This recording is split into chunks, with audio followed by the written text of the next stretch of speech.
Imagine this. You're standing in a crowded street where every billboard screams for your attention.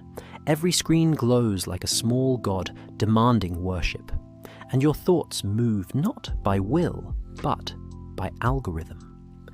Time rushes past you like a torrent, yet somehow you remain still, scrolling, swiping, consuming. Moments blur into metrics. Silence feels unbearable. What if the true poverty of our age isn't material but temporal? What if the soul, once vast, contemplative and slow, has been compressed to fit the speed of technology? You chase relevance but lose resonance.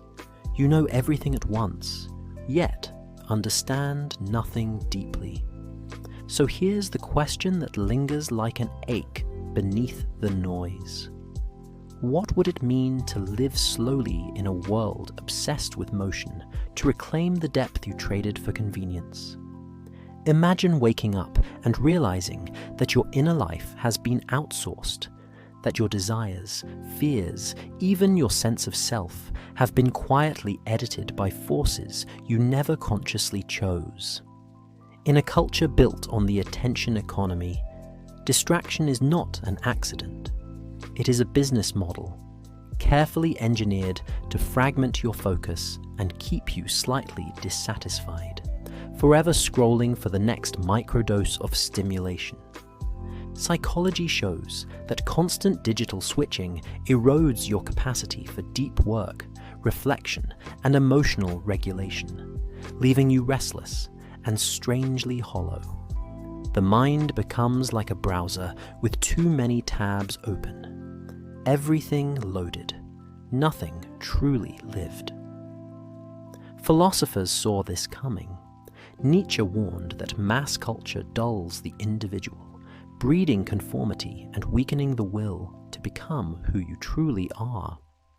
Schopenhauer saw most people fleeing their own inner emptiness through endless diversion. Jung spoke of the danger of losing contact with the unconscious, the deep symbolic layers where meaning is born. Sartre and Frankl, in different ways, insisted that meaning is not given by the crowd, but created in the tension of individual choice and responsibility. If distraction becomes the default, what happens to choice, to will, to the very possibility of a soul? Without noticing, you begin to live on the surface of your own life. The attention economy does not merely steal minutes. It reprograms what your mind finds rewarding, using intermittent dopamine hits to keep you hooked, much like a slot machine dressed as a friend. Neurological studies show that social media activates the brain's reward circuits in patterns similar to addictive behaviors, elevating beta and gamma activity while delaying the brain's return to a calm, reflective state. Quiet starts to feel wrong, almost threatening. Cognitive resources are limited, and constant distraction scatters them across trivial stimuli, leaving little left for long-term goals, self-reflection, or genuine relationships. Over time, this erodes impulse control and makes sustained attention feel like an impossible demand, rather than a basic human capacity. Culturally, a new norm is installed: speed over depth, immediacy over meaning. Digital culture conditions you to seek instant gratification, weakening patience and the ability to endure the discomfort of honest introspection. Identity itself becomes curated, optimized for visibility rather than truth, while echo chambers flatten nuance and suffocate authentic individuality. You start to sense it. This is not just distraction. It is a silent occupation of your inner world, preparing you for a life you never consciously chose. Imagine, just for a moment, doing the unthinkable, not speeding up to keep pace, but slowing down on purpose. In a world that monetizes your restlessness, choosing stillness becomes a quiet form of revolt. Instead of asking, "How can I keep up?" you begin asking, "Why am I running, and who set the finish line?" The first act of rebellion is not to delete everything, but to reclaim the right to your own attention, as if gathering scattered fragments of yourself from every glowing screen. You start small, almost invisibly.